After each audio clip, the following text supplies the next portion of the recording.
How's it going, guys? Today I'm going to show you what it's like to drive the all-new Maserati Granturismo Trofeo from a first-person point of view. Under the hood of the Granturismo is a 3-liter twin-turbocharged V6 called the Nettuno, which makes 542 horsepower and 460 pound-feet of torque. 0 to 60 happens in 3.3 seconds thanks to its all-wheel drive and ZF 8-speed automatic transmission. Now, for the first time in its history, the Granturismo marks the first platform that Maserati is going fully electric on. The Granturismo Folgore is actually a tri-electric motor version of this Granturismo that makes 818 horsepower, 0 to 60 in 2.6 seconds, and a range of 280 miles. You can also get a cheaper version of this Granturismo called the Modena that comes with 483 horsepower. This is the more hardcore performance version that comes with an electronically controlled limited slip rear differential, that added horsepower, 542, thanks to upgraded turbochargers. We've also got a more aggressive front fascia over the Modena. Of course, the signature gaping front grille with the Trident logo. We've got some carbon accents because this is the Trofeo. Beautiful little cuts in the hood there, LED headlights. Coming around to the side of the vehicle, we've got those signature triple vents and the Trofeo badge right there. On the Folgore, they actually illuminate, which is pretty cool. 20-inch wheels in the front, 21s in the rear, 6-piston Brembo brakes, 265mm tires in the front, 295 in the rear. It comes on multi-link rear suspension, double wishbone front suspension with air springs and adjustable ride height control.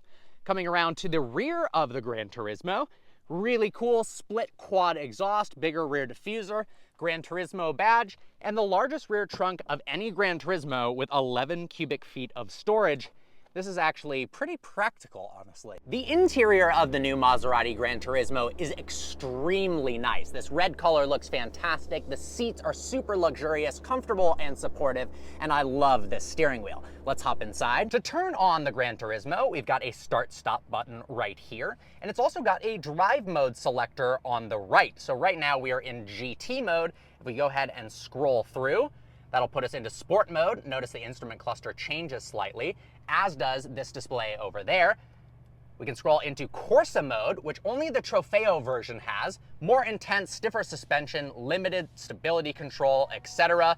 And I love the fact that this instrument cluster is customizable. You can actually go through different options right here. If you go ahead and click on this, you can go to cluster layout and select from a few different instrument cluster configurations, which is pretty cool. If you put it into Corsa mode, it only has this one right here. Now, we've got a 12.3-inch touchscreen display here and an 8.8-inch touchscreen down here. If we go through some of the different configurations, one of my favorite things is the Drive Mode Explorer right here. You can see how the different driving modes actually affect the car's handling. So in Corsa mode, it shows you this graph of responsiveness, stiffness, acceleration. If we put it back into comfort mode, it'll show you a different range of performance characteristics. Now, another thing I really like is if we go into performance right there and go ahead and click drag race, you can also do acceleration statistics, calculate the 0 to 60, 0 to 100, quarter mile, eighth mile, etc., which is pretty cool. You can also see a power split between the front and rear. Now, coming down here, 8.8-inch touchscreen for the climate controls. But if you click on this clock right here, you can actually change what's displayed on this right here. So you can choose a clock, which looks pretty cool, but you can also make it a compass or pedals. So if I'm on the brake, it shows that. If I'm on the gas, it shows that, as well as a G meter. We've got some storage space in here, which is pretty nice. I like that it is finished in matte, so it doesn't get fingerprints. We've also got a charging pad right here. Some cup holders. You can even remove this to have a larger cup holder. Now in here, we have additional storage space, USB-C, USB-A, as well as a cigarette outlet, which is pretty nice, a locking glove box, and I just love the design of the speaker system. It's also cool that this is digital as well. When you turn the car off, that goes away. Now, something that was a little bit complicated at first to figure out is how do you turn on the headlights if they're not on the automatic setting? There's no controls over here. You actually go to this screen here, click on that, and you can turn on auto or off, etc. Now we also have ambient lighting controls. You can choose between warm, neutral, and cold. It comes out right there. Really nice speaker system as well. Overall, I absolutely love the interior. You can actually fit a full-sized adult in the back for short trips. It's not actually that bad. I love the column-mounted paddles made of aluminum. They look fantastic and they feel great to pull on. All right, let's take it out for a drive and see what it's like. All right, guys, behind the wheel of the Maserati Granturismo Trofeo now. And with that all-wheel drive, this thing has so much grip and a shocking amount of confidence behind the wheel. And that Nettuno twin-turbo 6-cylinder has so much mid-range torque, you can really push this thing through tight, twisty roads. You can really push this thing through tight, twisty roads to an impressive degree. Now, obviously, the big change between this and the predecessor is the fact that it no longer has a naturally aspirated V8. And while a V8 would sound much better, it definitely wouldn't have this mid-range torque. It also has cylinder deactivation, so you can turn off a full bank of cylinders on this Nettuno engine to get best-in-class fuel economy. Now, I'd prefer a naturally aspirated 9,000 RPM V8, something like the 458 Speciales motor in the front of the car. But obviously, moving forward with electric cars and downsized boosted engines, this is the way of the future, and the Nettuno does feel awesome. It actually sounds pretty good as well. It's got good character to it. It makes some good noises on upshifts, and it's got a nice tone to it when you're fully on the gas. Now, let's go ahead and change the driving mode right now using the drive select mode here. Although I want to explain something first. When we're in Corsa mode, we've actually got a suspension button right here where you can change it from sport to handling mode. And then if we're in sport mode, you can change it from sport to comfort mode.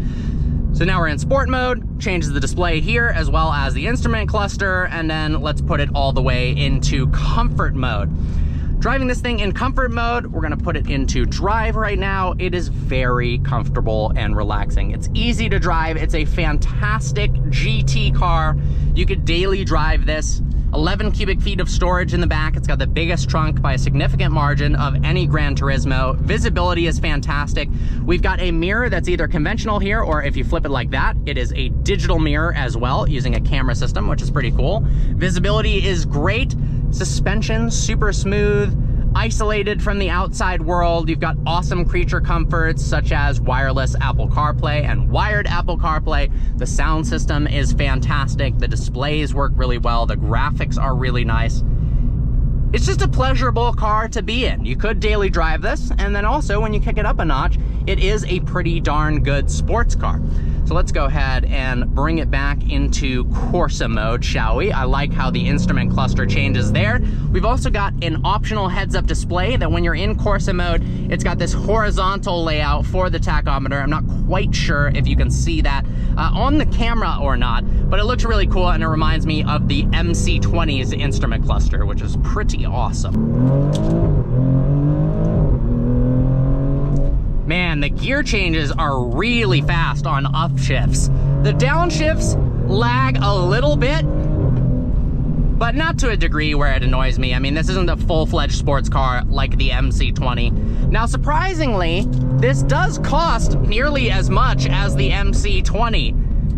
And in my opinion, I think I'd significantly rather have the MC20. Obviously, it's less practical of a car, but if they're priced the same, it's kind of a no-brainer for somebody like me. However, it's two entirely different buyers in my opinion. I guess you could have both, to be honest. You could have this as honestly a daily driver and the MC20 as a weekend car. You definitely have two of the sexiest cars ever. But if I had to pick one or the other, even though they're not really competitors, given the similar price tags, I would go with the MC20. That being said, I think what would be potentially an even cooler daily driver would be the Folgore.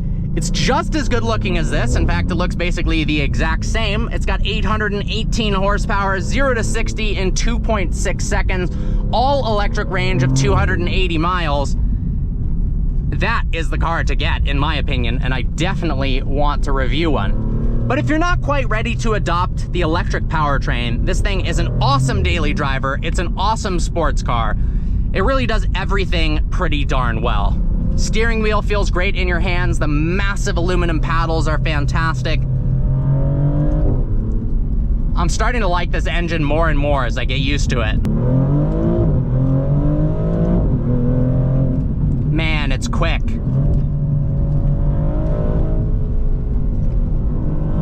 And the torque feels instantaneous.